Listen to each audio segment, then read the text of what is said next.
se ai mund ta marri pushtetin edhe 2 herë në javë, mjafton të ketë me vete banorët e Mamurës të Dëbushatit. Diçka e tillë ka qenë.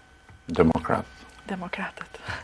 Po, unë nuk e di, domethënë që të ekzistojë në botë në i demokrat që kërkon të marrë 2 herë në javë pushtetin, se normalisht për të përgatitur zgjedhjet duhet një kohë e caktuar, pastaj duhet dhe një ditë që të shkosh të hedhësh votën, duhen dhe ca ditë për të nxjerrë ato. Domethënë nuk di të ketë demokrat në botë që mund ta marrë pushtetin 2 herë në javë.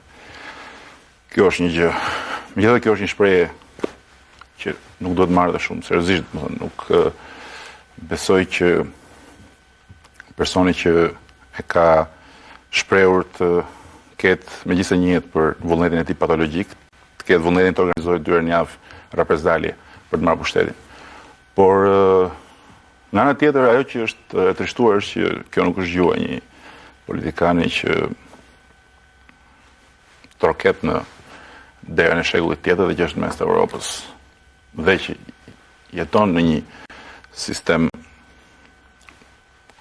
të lirë, le të themi, në një prag demokraci si kjo jone.